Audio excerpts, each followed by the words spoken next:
Good afternoon and welcome to the Tompkins County Legislature. Today is Tuesday, December 5th. It is 5:30. If you could please join me for the Pledge of Allegiance. Allegiance to the flag of the United States of America and to the republic for which it stands, one nation, under God, indivisible, with liberty and justice for all. Thank you. If we could have a roll call of members, please. Rich John. Here. Dan Klein. Here. Ann Corman. Here. Mike Lane. Here. Greg Mezzi is asked to be excused. Veronica Pillar. Here. Lee Shirtliff. Here. Mike Sigler. Mike Sigler may be arriving late tonight. Travis Brooks. Here. Randy Brown. Here. Amanda Champion. Here. Susan Curry. Here. Deborah Dawson. Here. Shauna Black. Here. 12 members present. Thank you. We will not have an executive session this evening. We will move on to privilege of the floor. And we do have some rules for speaking under privilege of the floor. Number 1, I agree to a 3-minute time limit. Number 2, I agree not to raise my voice. Number 3, I agree not to use lewd, obscene, profane, slanderous, or libelous language, or speak or act in a manner that would tend to incite a breach of the peace. Number 4, I agree not to speak about county personnel matters. Personnel matters include comments about the job performance of named county employees other than elected officials. Number 5, after 3 minutes, I agree to leave the microphone and yield the floor. Transferring time to another person is not permitted. Number 6, I agree that if I cause a disruption and am asked to leave, I will leave the chambers. First person that is signed up is Robert Lynch. Good evening, Robert Lynch, councilperson, Town of Enfield. Those who heard my comments at the Public Safety Committee meeting back in mid-November, pardon the redundancy, I'll try to bring some little fresh material here to the discussion tonight. I offer first an invitation and also a suggestion tonight, and this concerns the fly car proposal, the rapid medical response system that's being proposed, and the proposed memorandum of understanding with the municipalities, resolution of which is on your agenda for tonight. The invitation is the Tompkins County Council of Governments will be meeting in this room this Thursday afternoon at 3 p.m. And I recall at least one legislator said at a recent meeting, we would really like to have the municipalities weigh in on what they would like to do as far as cost sharing for this fly car program. And this would be an excellent opportunity because I've asked that the PRMR proposal be put on the agenda and that this item be discussed by TCOG members. And I would welcome any legislator who wants to either attend personally or attend via Zoom to do so. The suggestion that I have is maybe we should hold off action on this resolution tonight for 2 more weeks. And by doing so, it would allow TCOG to weigh in, would allow the town of Enfield to weigh in because we have a resolution that's on our agenda that we intend to act on a week from tomorrow that would request county funding for this. So it's just a suggestion that maybe we're moving a little too quickly and we want to move all the municipalities along and want to move them along in a cooperative way. I mentioned at the Public Safety Committee 3 numbers, and I'll briefly state them. One of them is that Legislator Greg Mezzi, 2 meetings ago, suggested that at the end of 2022, Tompkins County had an unassigned fund balance of $72 million. Don't know if that's correct, but that's what he said on the record. Enfield, by contrast, at the end of this year, will have a general fund balance of $522,877. That's 0.7% of what the county supposedly has. And by the end of next year, we'll draw that down another $60,000, so it will only be $462,877. I said at the Public Safety Committee that the towns are flat broke. Well, that might be a little bit of an exaggeration, but not far from it. We are struggling. We have to draw down our fund balances to pay our monthly bills, and we don't know where this money for the fly car system is going to come from.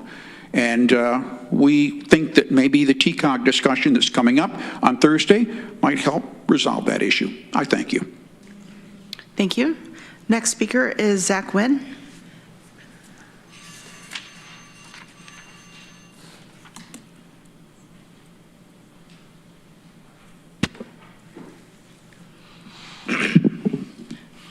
Good afternoon. My name's Zach Wynn. And this morning, around 10 a.m., a person was found hanged in the jungle by the railroad tracks. 201-202 Railroad Service Road for a possible hanging. 253 Tompkins. 53. 10:05 is the time of death, and if you could have the ME contact my phone, please. Go ahead. Bangs advised of a different actual time of death than the call comments. Not sure if that makes a difference. What did they give you? 9:55, 10 minutes earlier than the original. Yeah, 253. Okay. So, Counsel, who is it? so the medical examiner was summoned. This is one of those weird situations where hopefully it was a suicide as opposed to someone being hanged against their will. I believe the area where this occurred is behind Warehouse Carpet Outlet in Agway, where there was a stabbing on October 27th where a woman had to be airlifted to a trauma center. And there's a large encampment on city and railroad property behind Warehouse Carpet Outlet that is producing a great deal of garbage that is ending up in the inlet. And the camp itself is visible from the bridge over State Street by the Octopus, and large plumes of foul-smelling smoke continuously billow over the entire area from fires. The railroad requested that the city do something about this series of encampments in writing earlier this summer. And as I understand it, they're yet to do anything about it. And I'm curious if the legislature has broached the subject of these encampments with the city, and if there's actually any plan to manage them. The continuity of care plan calls for these encampments to be allowed to remain. This death this morning was preventable. I don't think anyone should be left alone to die in the woods. And you can't really blame somebody in that situation for maybe wanting to end their own life. So I just thought I'd make you aware of that and ask you to please do something. You know, people are out there right now in the dead of winter, and when spring comes, you know, we're going to be back to square one. So thank you. Thank you, Zach. Next is municipal officials, and I see that we have George McGonigal from the city of Ithaca. George, I have a question for you. Is tonight your last meeting, or are you going to be with us for our next meeting? This is it. That's why he was. Okay. Oh, wow, it is a suit. This is the last episode of the show. Oh, It's good to see you all. Tomorrow night, we have the last Common Council meeting of the year, and I'm going to tell you some of the things we're going to be talking about and voting on. One is we're going to vote to authorize an MOU for the creation of a city-county care team. That's Ithaca police officers and mental health services of Tompkins County person or persons, and CARE stands for Crisis Alternative Response Engagement Team. We're really excited about this. This is going to be good. So thank you for cooperating with us in this effort. We're going to vote on appointing Ithaca's first city manager. That will be Deb Molinoff. We're going to vote to appoint Mr. Thomas Kelly as our first permanent police chief in over 2 years. We are going to vote on an ordinance to establish City of Ithaca Ethics Advisory Board. That will consist of 5 members, and a majority will not be officers or employees of the city. And finally, we're going to vote to cooperate with the county to enable the city-county sharing agreement for opioid settlement funds. So that is another example of cooperation between the city and the county.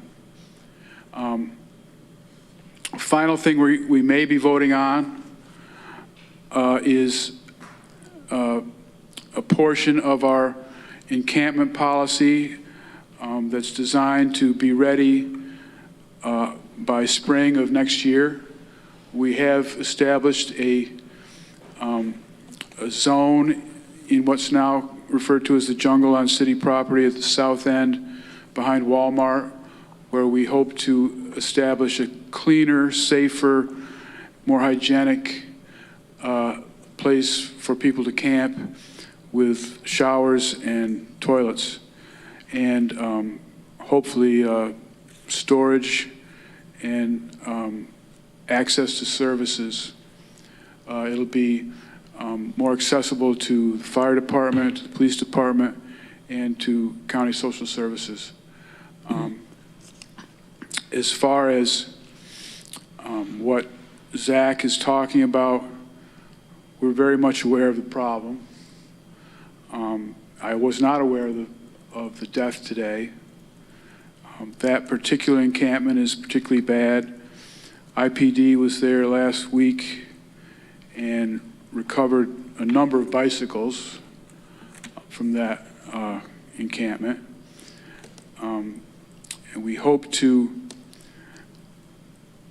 this is my hope, and I won't be on Common Council next year, so we'll see what happens, but we hope to clean up more parts of the jungle than we have already cleaned up. To expect everything to be cleaned up is unrealistic.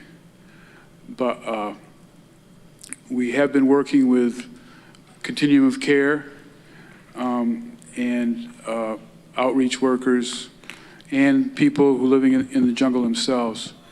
And we hope to make definite improvements by the end of the Code Blue time so that people are more likely to go into the place that's more hospitable and safer. That's all I've got.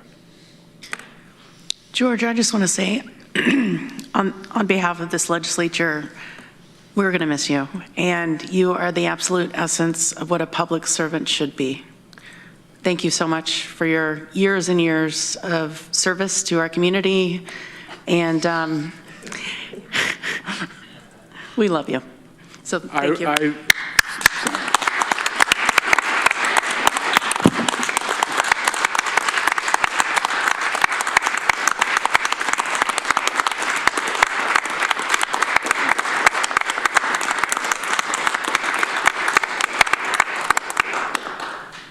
That's all well and good, but I was hoping you were going to comment on my outfit.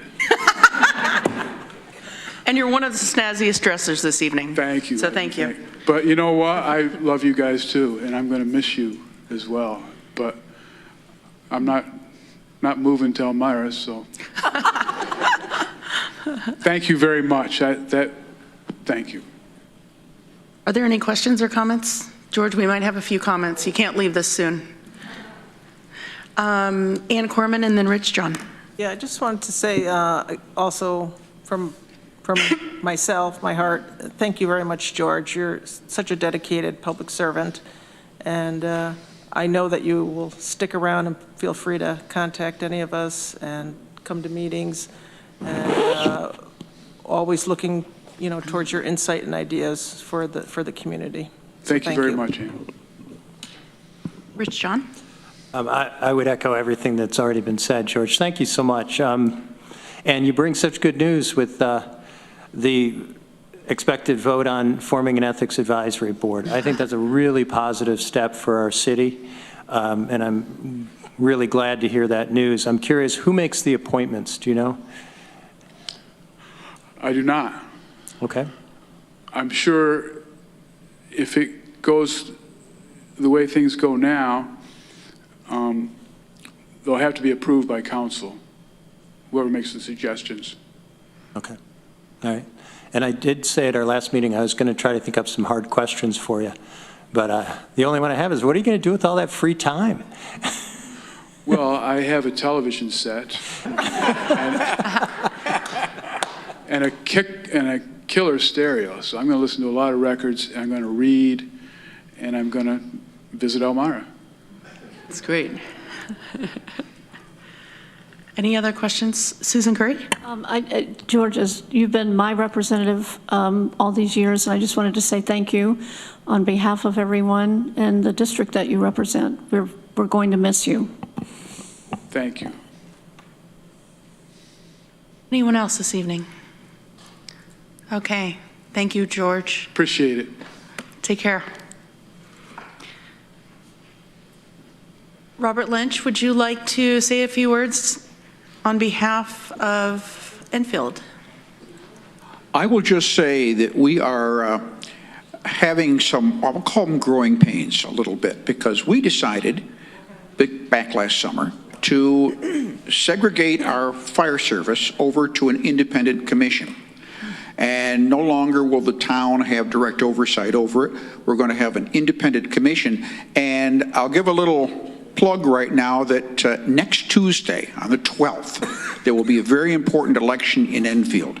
And it will be the election of all 5 fire commissioners, members of the Board of Fire Commissioners. It's an odd situation because it only happens once. When a new fire district is established, you get to select all 5 in 1 year.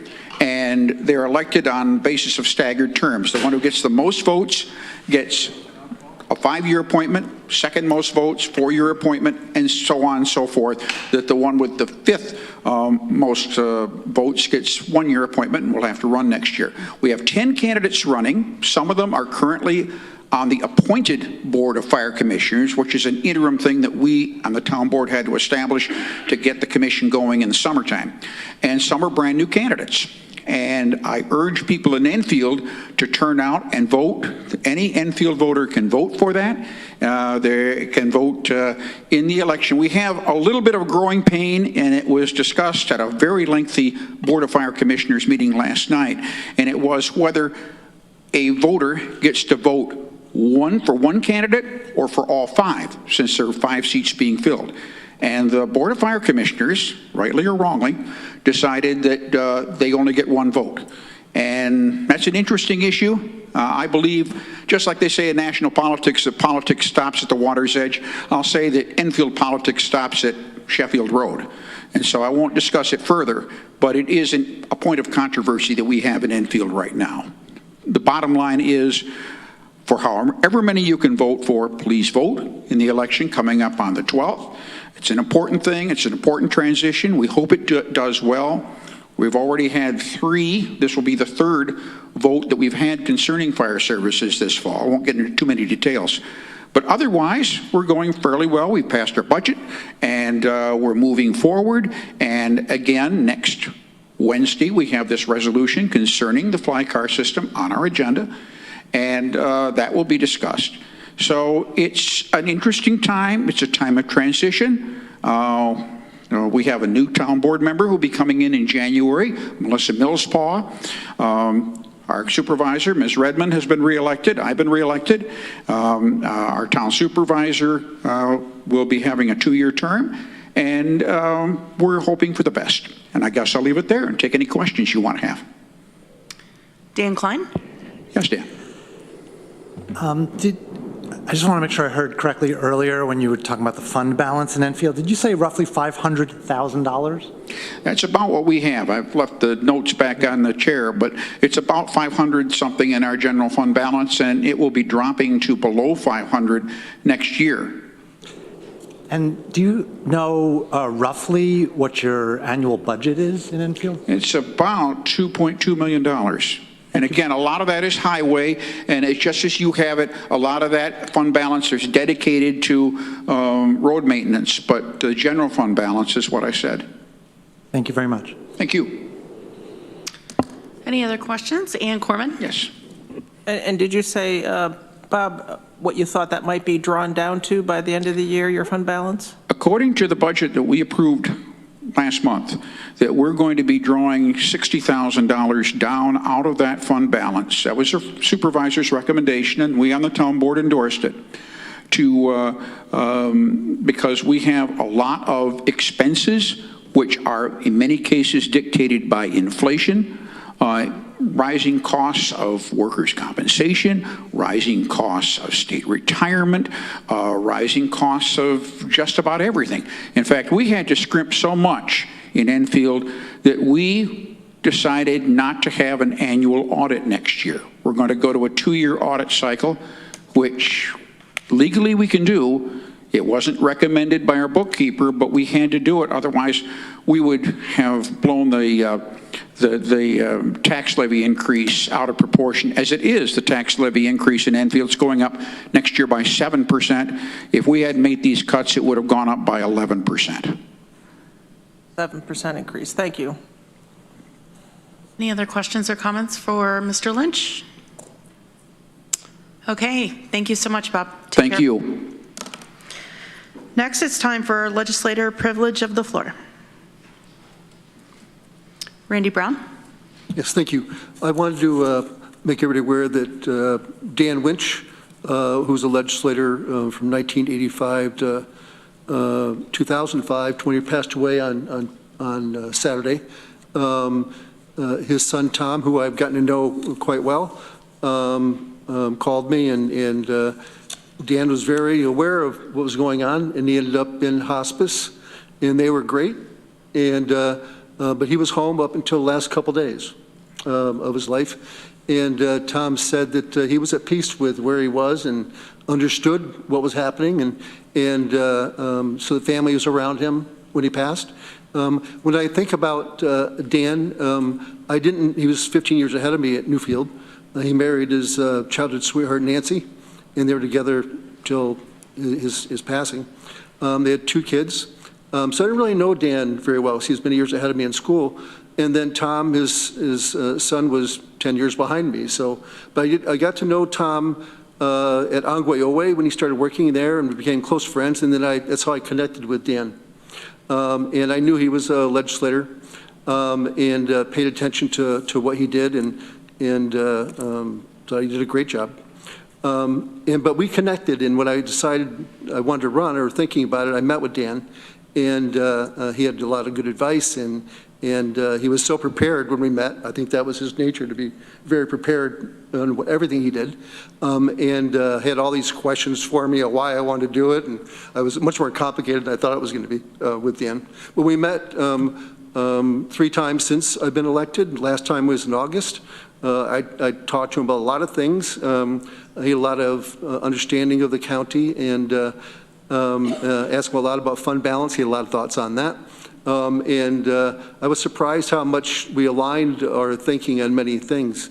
But when I think about describing him, there were just so many adjectives. I know that many people here worked with Dan and knew him, and they're just explained him. But he was just an honest guy and hardworking, really focused on family.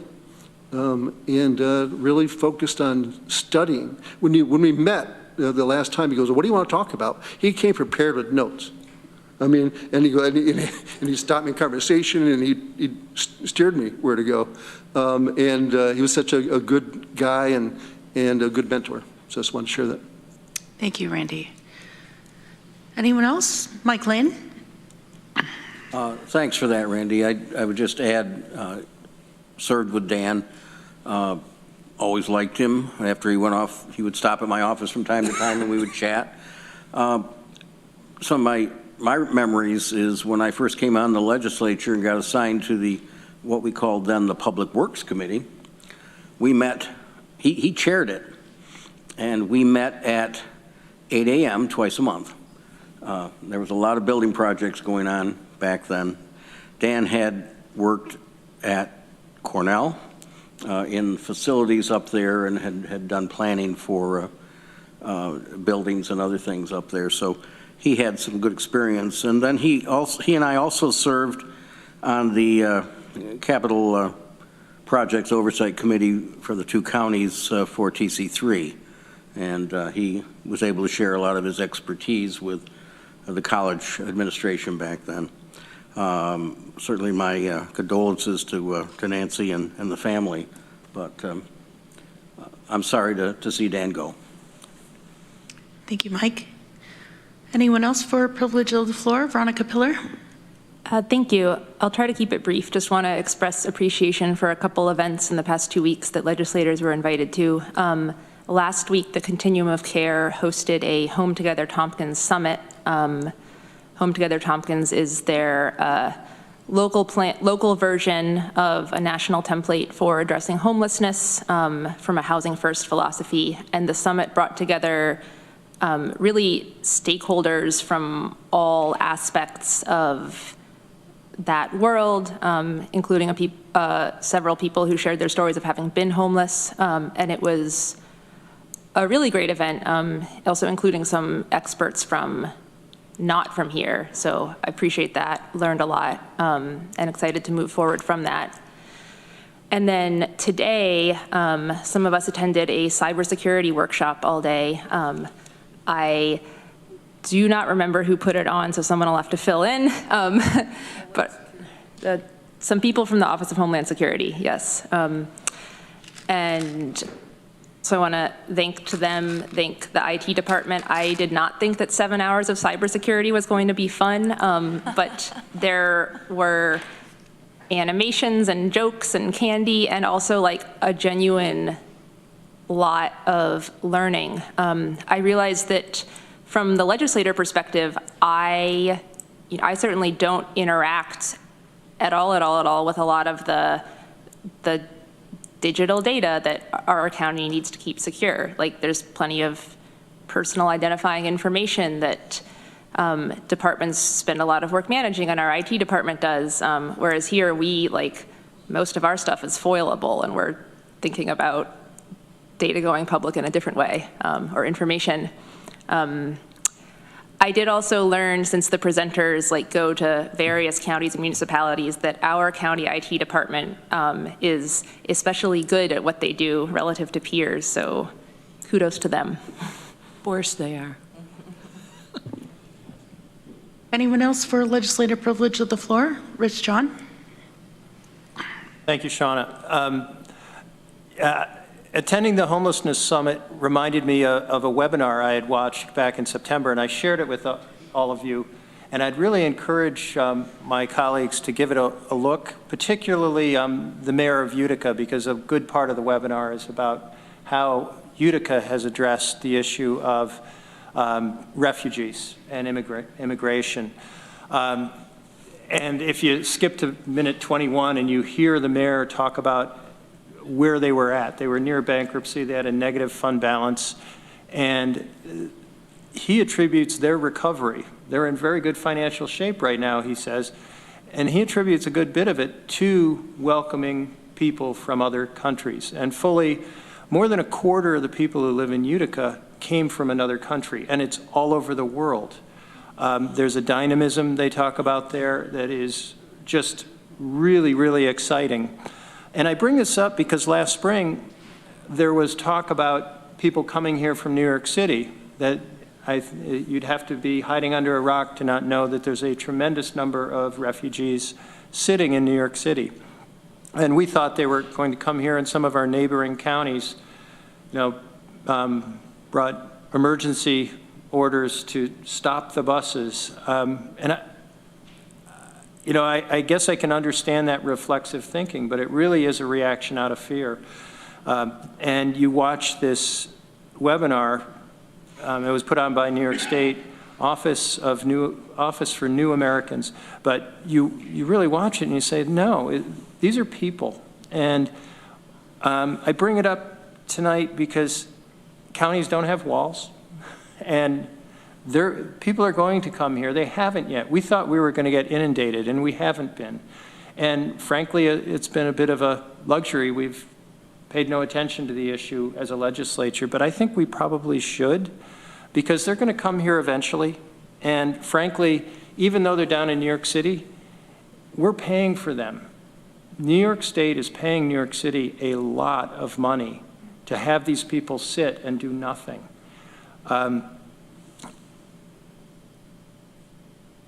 We have need.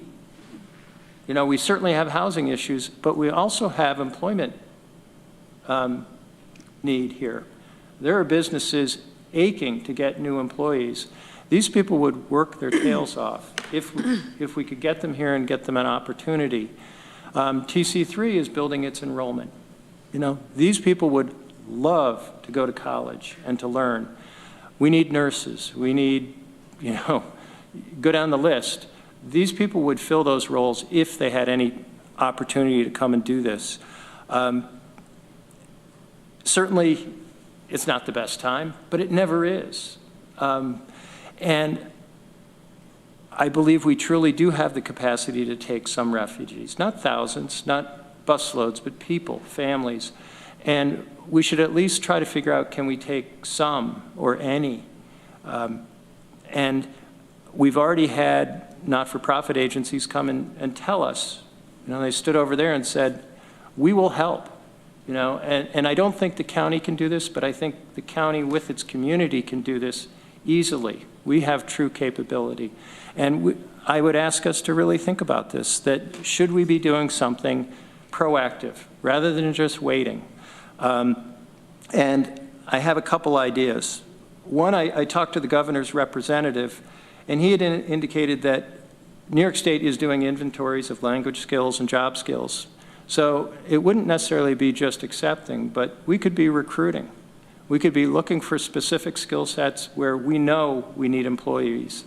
And I think we could go and ask New York State to say, instead of spending some of that money to New York City to accomplish nothing, why don't you share it with some upstate communities that want to take refugees and build a future rather than the status quo?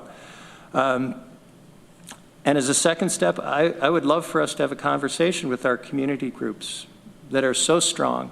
I would say our Human Services Coalition is best in class, and all of the agencies that want to help refugees, I would like us to talk with them and see how we could do this for some small number and see if it works.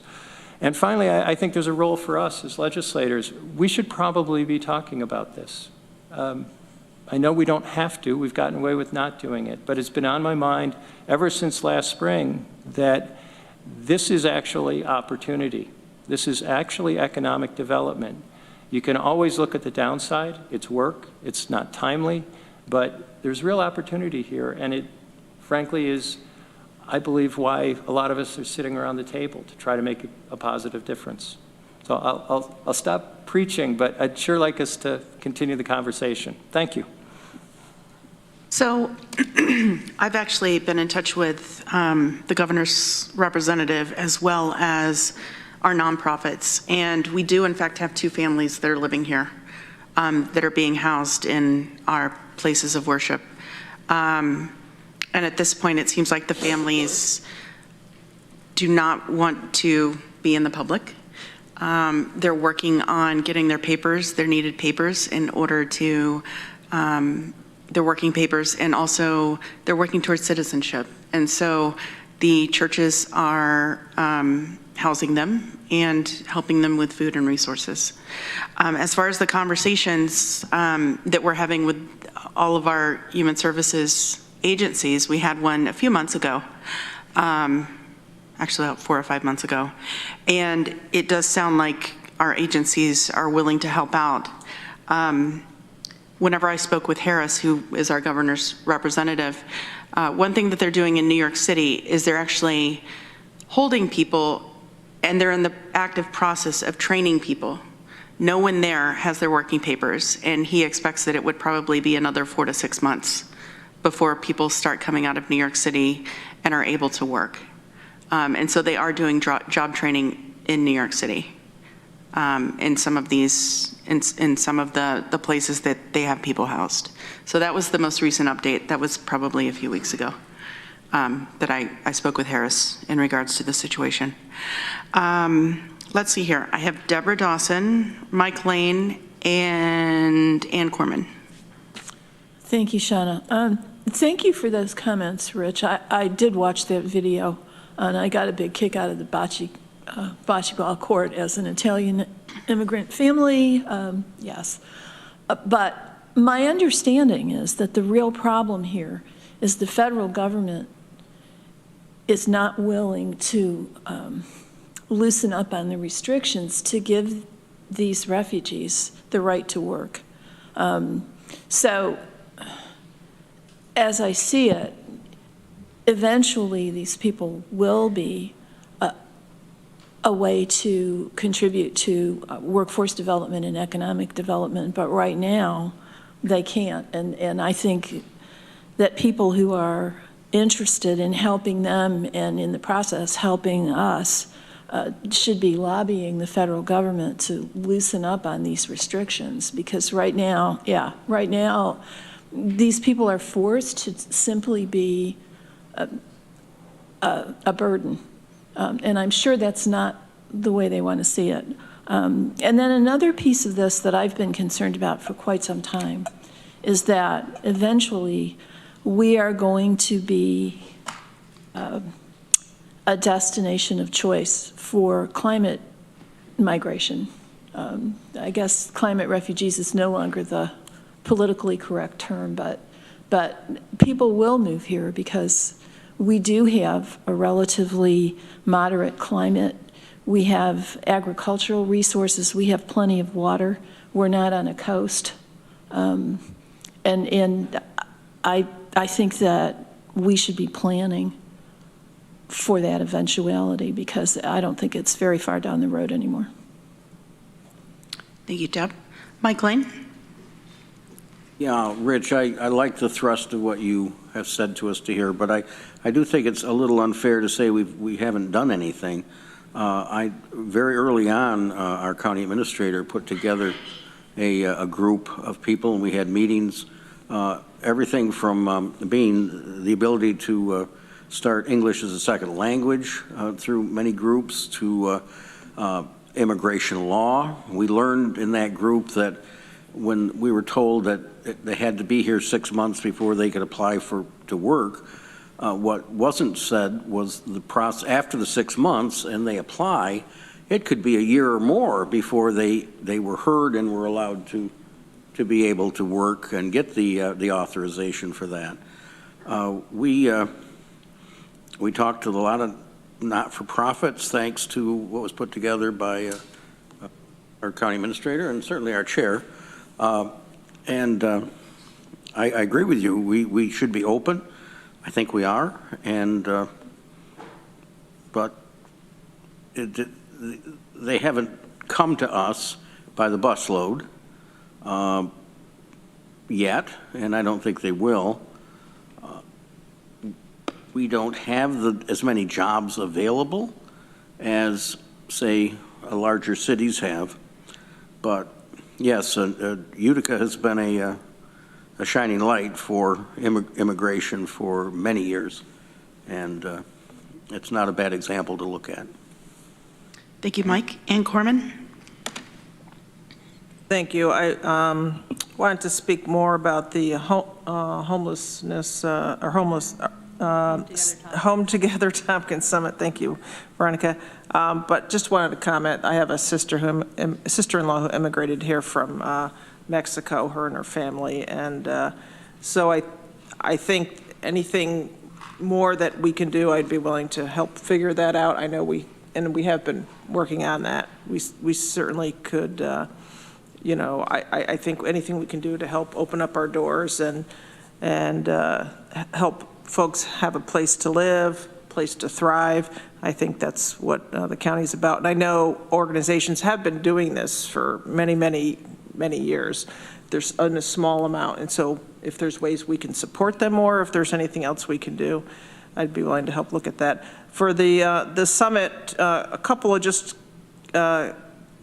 takeaways that I wanted to mention, and I might say a couple more next time, but just a couple things that, one of the things that really got ingrained in me, at least from it, was about meeting people where they're at and providing the type of housing and the type of service that individual needs. And so that means that we're going to need various levels of housing, whether it's congregate, single SRO, single residences, residences to help meet the needs of families, and then the various services that people are needing, the services that they're ready for. So just wanted to mention those. And another part was providing housing as close to as where the person is at. And that often means providing the services before, preventative services before people experience homelessness, because it's much easier to help keep person in housing versus trying to get them services and get them into housing afterwards. And I don't remember the stats, but the longer people are homeless, then the harder it is, harder it is to get them into housing. So that's just a couple of things I wanted to mention. And lastly, what was said in a couple of the groups that I was in was that providing services for people in the jungle, next to the jungle, in a, say, some type of secure area, is not the type of services that these experts recommend. Living outside here in upstate New York in some type of tent was, they said, just the wrong thing to do, that we could do much better. And again, just some of the key takeaways that I had. Thank you. Dan. Anyone else for legislative privilege of the floor? Okay, thank you all. I have a very quick chair's report. I also want to thank our staff and legislators who attended the Home Together Tompkins Summit last week. And I want to thank the Human Services Coalition and the Continuum of Care for organizing the event. I was able to attend the second day. The first part was for elected officials, and then the second part was to meet with West End businesses. And by all accounts, I felt like it was a pretty successful event, and I'm glad that the county was able to be in attendance. Next, I will be attending the NYSEC board meeting tomorrow in Albany as one of their board members, and I will make sure to provide you all with information from that meeting. Lastly, and probably most importantly, our Ithaca High School hockey teams are playing this evening. Ithaca High School boys are playing Broome County at the rink at 7 p.m. Hint, hint, my colleagues, that's 48 minutes from now, so if we can chop on this meeting. And the girls are playing in Oswego this evening at 7 p.m., so we wish them well. Next, let's see here. Are there any resolutions to be added to or withdrawn from the agenda? Yes. Let's see, there's a, should have been ready for this, sorry. Resolution I, a resolution in support of negotiating a memorandum of understanding between Tompkins County and municipalities within the county for a pilot rapid medical response system, ID 12055. I would ask that that be withdrawn. Okay. And I believe there's two resolutions. Resolution N, making a negative determination of environmental significance in relation to resolution number blank of 2023, authorizing acquisition of 3.086 acres of land for the purpose of maintaining the Tucker Road Department of Emergency Response 911 Center Tower site. And I would ask, that's ID 12089, and I'd ask that be added to our agenda. Okay. Seconded by Mike Lane. And any comments, questions? Okay, we will need 10 votes in order for this to be added to our agenda this evening. All those in favor, or is there anyone remote? Okay. All those in favor, please raise your hand. 1, 2, 3, 4, 5, 6, 7, 8, 9, 10, 11, and I'm 12. 12-0, that passes. And then I have Resolution O, authorizing the acquisition of 3.086 acres of land for the purpose of maintaining the Tucker Road Department of Emergency Response 911 Center Tower site, ID 12088. Thank you. Mike Lane seconds. Any questions or comments? Okay, let's vote. All those in favor, please raise your hand. And that's unanimous, 12 votes. Thank you. Those have been added to the agenda. Next, let's move on to the consent agenda. Oh, go ahead.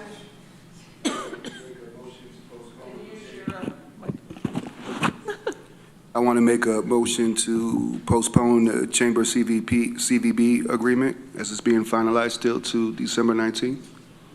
We should wait and do that under unfinished business. Okay.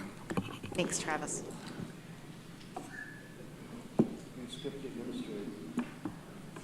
I did, didn't I? Sorry about that. Okay, let's move on to reports by County Administrator. Lisa Holmes. Thank you, Madam Chair. A few brief updates from administration.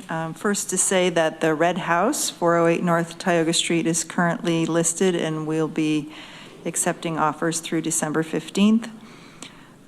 Secondly, I believe I had updated the legislature previously in executive session about the terms of our proposal for blue collar. I received notification today that there was a vote of membership and that passed. So the next steps are that we will be bringing a resolution forward for ratification at next week's Budget, Capital, and Personnel Committee meeting, and then on to the full legislature for the second meeting in December. Then lastly, we will be hosting 2 strategic planning sessions this week with department heads, this Thursday and Friday, December 7th and 8th, where we will be developing the priorities identified by the legislature into strategic objectives and hoping to operationalize those further. So more to come on that. Happy to answer any questions. Thank you, Lisa. Any questions or comments for Lisa Holmes? Okay, thank you. Next is County Attorney Holly Mosier. All right, good evening. So our office has gotten pretty busy over the last couple weeks. We've had a couple litigation matters that have needed a significant amount of attention with regard to discovery motions. I have an appeal that I'm going to be working on over the next month that's due back to Albany by the end of December. Several more cases filed in family court. So we're pretty maxed out right now. And if any department heads are requiring any review or meetings or opinions on things, if they could possibly wait until the beginning of the new year, that would be great. I understand if things are urgent, we will try to squeeze it in. But I think we're probably going to be pretty busy here through the end of the month. Thank you, Holly. Any questions or comments for Holly? Okay. Director of Finance, Lori Scarrett. Thank you, Madam Chair. I have a couple updates. First being we have 56 properties in the foreclosure process. I would encourage each of you to reach out to any residents that are in your area and encourage payment, particularly before January 15th, when additional penalties and fines will be assessed to those amounts. I believe a list was sent to all of you of those foreclosure lists back in October. If you need an updated list, please let me know. The other thing is just to remind you at Monday's BCP meeting, I will be giving a report on the cash and investment for third quarter, sales tax third quarter, and casino revenue third quarter. That's all I have. Thank you, Lori. I am seeing from legislators that we're asking if you could send the list of bankruptcies or foreclosures to us again. That would be great. Updated. Sure, be happy to. An updated list. Thank you. Yep. Any other questions or comments for Lori? Okay, thank you, Lori. Next, we're going to move on to consent agenda, resolutions and appointments to be voted on as a group unless any member of the legislature requests that a resolution or appointment be instead included separately and individually as part of the business of standing or special committees.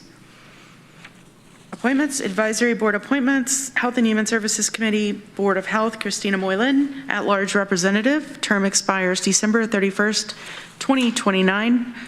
Planning, Energy, and Environmental Quality Committee, Tompkins County Soil and Water Conservation District, Sean Boussard, at-large member, term expires December 31st, 2026.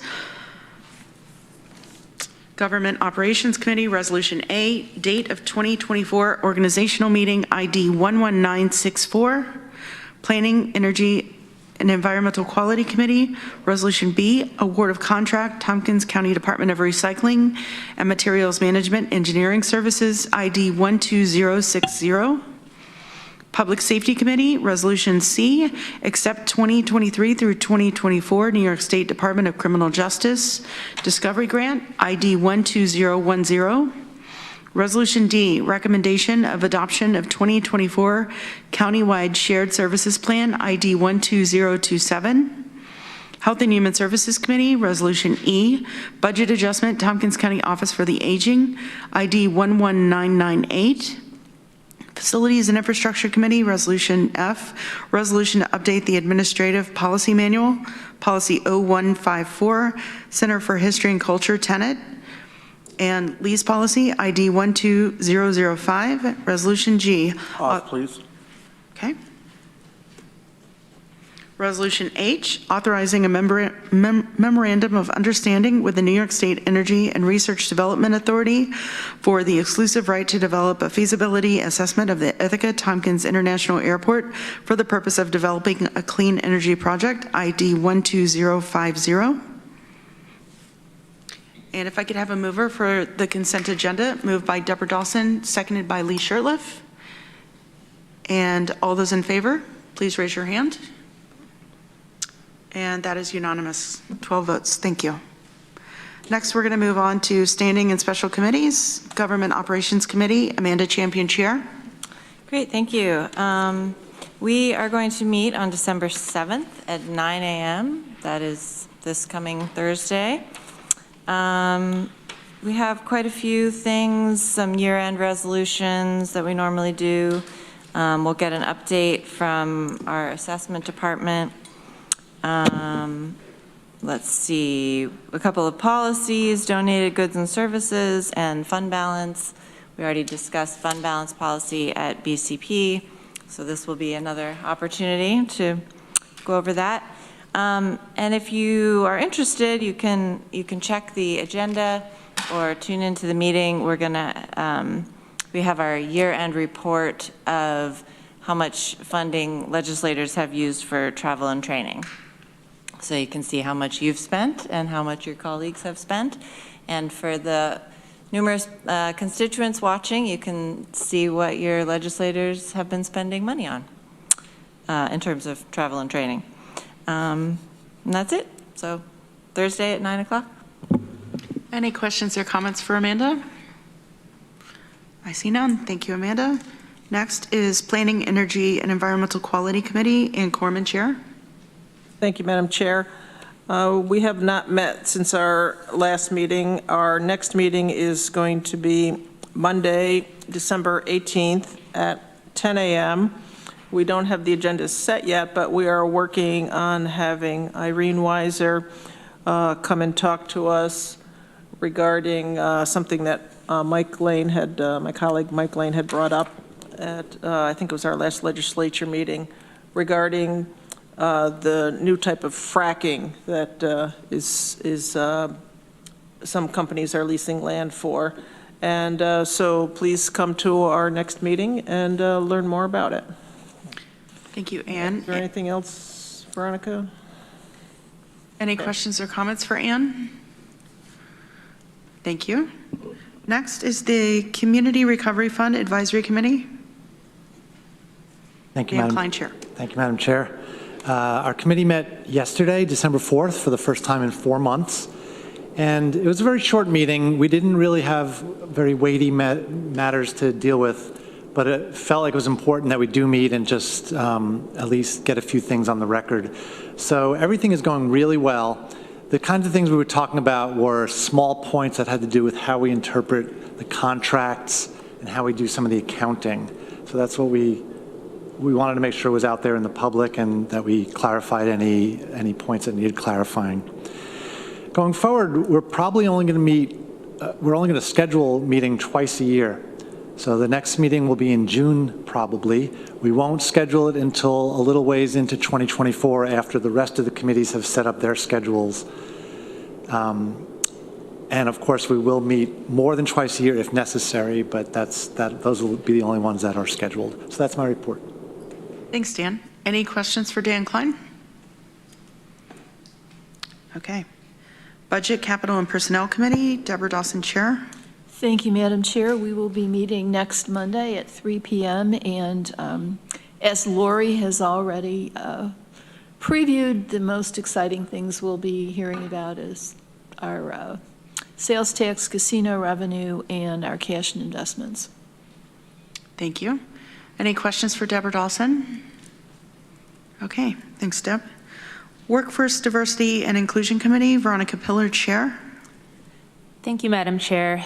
WDIC met this past Wednesday and mainly reviewed our 2023 goals because that was our last meeting of the year. Our next meeting is in January. Okay, thank you. Any questions or comments for Veronica Pillar? Thank you. Public Safety Committee, Rich John, Chair. Thank you. The Public Safety Committee has not met since our last meeting, but we'll be meeting a week from this Thursday on December 14th at 3 o'clock. However, I do have a resolution, Resolution J, Reimagining Public Safety, requiring data disclosure on arrests, prosecutions, and case outcomes, ID 11852, and I would move it. Thank you. Can I have a second, please? Seconded by Veronica Pillar. And this is one of the points from our 2021 resolution moving forward on reimagining public safety. So I just do want to note that because we've kept our promises on this, that it's been a long haul, it's been a ton of work, but point by point, we have been accomplishing the items that we set out to do. So I think we deserve some credit for that, and this is one element, to be more transparent in disclosing data. There was a lot of discussion around how this would be done, and trying to make it as complete as possible. And I'd like to thank all the people that worked on it. So, thank you, Rich. Any questions or comments for Rich? Randy Brown. I just want to follow up with on Rich. I agree that is really important. I think that they've done a really good job collecting this data, and it tells a story, and it's a good thing to follow through. It's good for the public to see it. I think that it shows that we're really doing a good job in that department, and I wanted to share that. Thanks, Randy. Ann Corman? Thank you. I think taking some time to really work on it and work with the departments, and want to thank the Reimagining Public Safety folks that were working on it also, spent a lot of time on it. And I think it's just the beginning. It's, we're trying to be more transparent and give people information. And so I hope it's, the start of being able to release more information and take a look at it for ourselves, more accessible for legislators, more accessible for the public. So it's like I said, it's a really good start, and I'm happy that we're doing this. Thank you, Ann. Anyone else? Any other questions or comments? Okay, let's vote on Resolution 11852, Reimagining Public Safety, requiring data disclosure on arrests, prosecutions, and case outcomes. All those in favor, please raise your hand. Okay, that's unanimous. Thank you all. and the only other item I have to report is our jail numbers. We're at 64 with 2 board outs. Rich, do you want to do resolutions N and O as well? Oh, yes. Sorry about that. Could throw those in. I would move resolution N, making a negative determination of environmental significance in relation to resolution number 12088, authorizing acquisition of 3.086 acres of land for the purpose of maintaining the Tucker Road Department of Emergency Response 911 Center Tower site. Thank you. Seconded by Veronica Pillar. And this is the negative declaration so that we can go forward with the purchase of the property. Lee Shurtleff? Just want to make a disclosure, Madam Chairman, that, and I don't think it has any bearing on the actions tonight, but I was heavily involved in the acquisition of this property and the original lease and some subsequent litigation. I'm pleased to see what's come forward tonight, but I don't think that should create a conflict with a transfer in properties occurring. But did want to make that Thank you. notation. Holly, does that sound all right? Yeah, I think that sounds fine. Okay, thank you for disclosing. Any other questions or comments? Oh, Rich? I'd just say for members of the public, this is one of the properties that the county maintains. We have 11 radio towers, which we use to, for the emergency communication system, and also for other community and governmental agencies to use, such as highway departments and ambulance services. So it's an important part of our network, and we have an opportunity to, instead of lease this parcel, to own it. Thank you, Rich. Any other questions or comments? Okay. All those in favor, please raise your hand. That is unanimous. Thank you, Rich. And I have Resolution O, authorizing the acquisition of 3.086 acres of land for the purpose of maintaining the Tucker Road Department of Emergency Response 911 Center Tower Site, ID 12088, and I move it. Ann Corman seconds. For the reasons stated, I think this is a good idea. Okay. Any questions or comments? Legislator Lane advised us to do this 15 years ago. Thank you, Lee. Do you want to say I told you so, Mike? And we always listen. I'll just say thank you. Actually, closer to 20. Okay. All those in favor, Dan Klein? A quick mention for the public that we're calculating this will save us, the county, and the taxpayers $46,000 over the next 12 years or so. Great. Thank you, Dan. Okay. Any other questions or comments? All those in favor, please raise your hand. And that is unanimous. Thank you all. That's my report. Okay. Any other questions or comments for Rich John?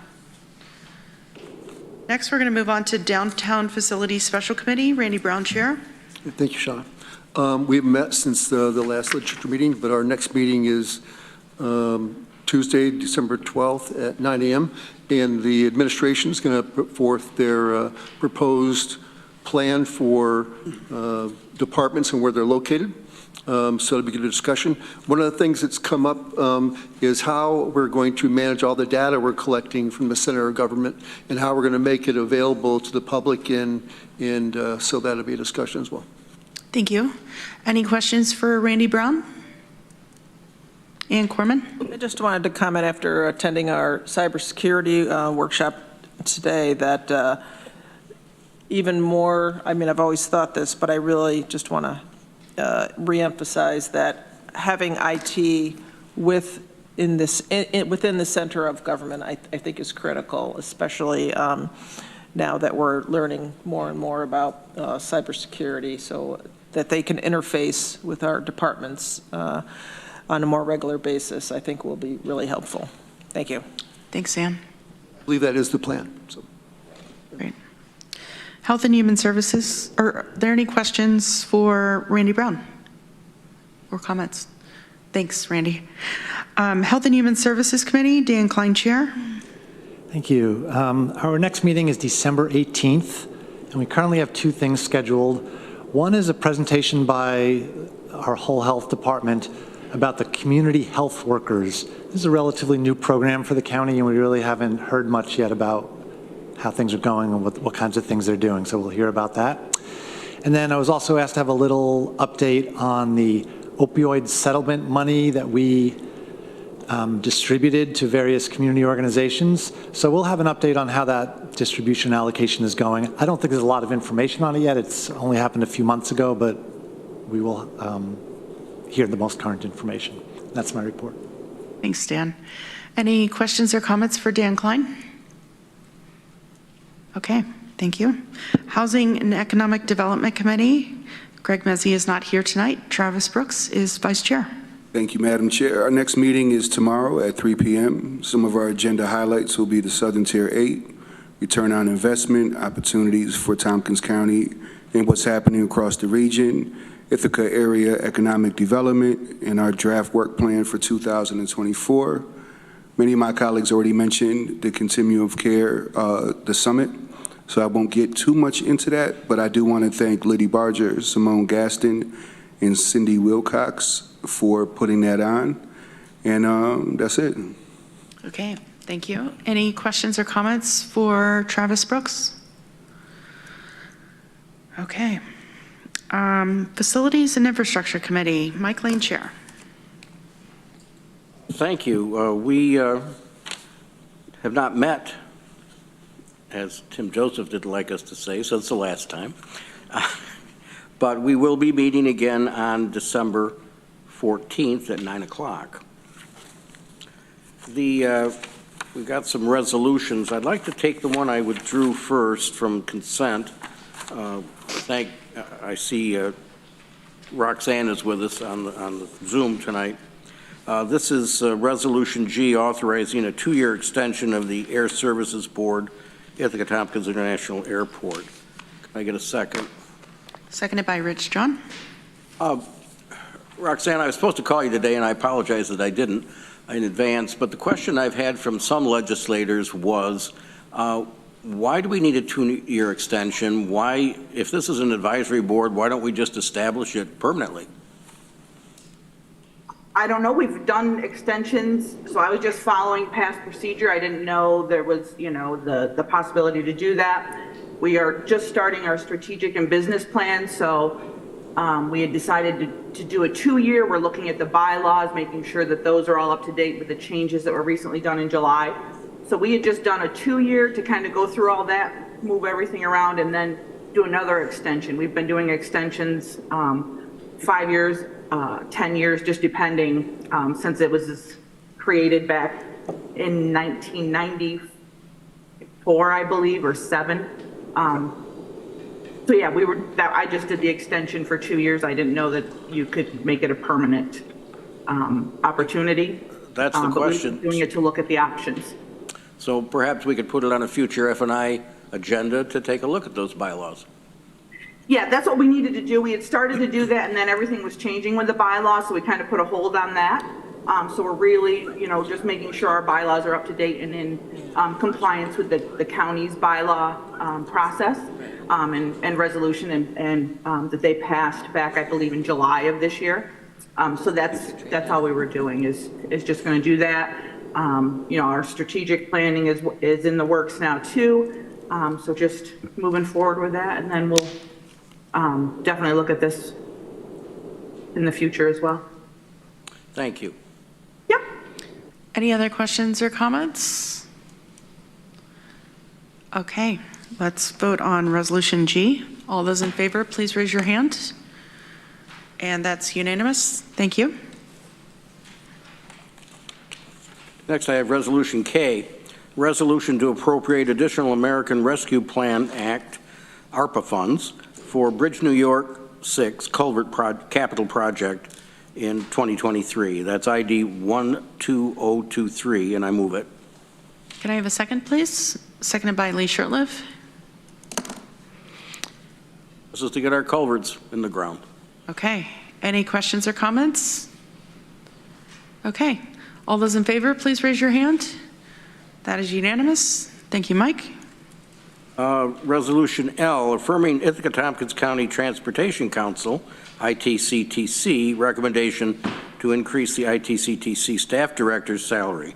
It's ID 12053, and I move it. Seconded by Randy Brown. This has been approved by the policy board of the Ithaca Tompkins County Transportation Council, and it mimics our management contract. Thank you, Mike. Any questions or comments? Dan Klein? Yeah, I think we should state for the public, but also I'm just making sure I'm correct. This is not Tompkins County taxpayer money, correct? It comes out of the funding that we have for the MPO. Is that correct, Lisa? I believe so, yes. I could double check on that for you if you'd like. I'm sorry to bring it up at the last minute. I thought I remembered in other years we put that in the resolution, but I'm pretty sure it's not local money. If it's the MPO funding, then it's not local money. I don't know. Okay, thanks. Yes, that's correct. It's MPO. It's MPO funding. What is MPO? Municipal. Metropolitan Planning Organization. Thank you. Any other questions or comments? Okay, all those in favor for Resolution L, please raise your hand. That is unanimous. Thank you. And the last one I have is Resolution M, appropriation from contingent fund, terminal pay, Transportation Planning Division. That's ID 12036, and I move it. Can I have a seconder, please? Seconded by Susan Curry. This is just our standard retirement pay. Okay. Any questions or comments? All those in favor, please raise your hand. It's unanimous. Look at what happens whenever Mike Sigler isn't here. All unanimous. Mike and Greg. Or Greg. The two of them. Yep. Observation. Any questions for Mike Lane? Okay. Thanks, Mike. Thank you. And we have some minutes from our previous meetings, November 8th and November 21st. If I could have a mover, please. Moved by Ann Corman, seconded by Veronica Pillar. Any questions or comments or corrections? See none. All those in favor, please raise your hand. Okay, that's unanimous. Thank you. And we do have some unfinished business this evening. Travis? I'd like to move the Chamber CVB agreement, the postponed resolution for discussion to the floor. Okay, can I have a seconder, please? Seconded by Randy Brown. And we would just like to move it to the December 19th meeting, postpone it to the December 19th meeting. Okay. Any questions, conversation? Do we have to move it first and Bring then it up, move to and then you have postpone have it? another motion. Okay. Back on the table and then. Oh, gotcha. Okay. All those in favor, please raise your hand. Of putting it back on the table. Yep. Okay, that's, Mike, do you have your hand up? Mike Lane? Okay, that is unanimous. Thank you. And it's back on the table? But now I would like to move it, to postpone it to the December 19th meeting. Okay, can I have a seconder, please? Seconded by Veronica Pillar. Any questions or comments? You want to restate why? So that it can continue to be worked on. It's not ready for prime time yet. We're still negotiating. Okay, any other questions or comments? Okay, all those in favor, please raise your hand. That is unanimous. Thank you all. And that was easy. Is there a motion to adjourn? Moved by Deborah Dawson, seconded by Randy Brown. All those in favor, please raise your hand. Okay, thank you all. Have a good night. I don't think it's a record, but it's good. That's definitely the quickest meeting I've ever.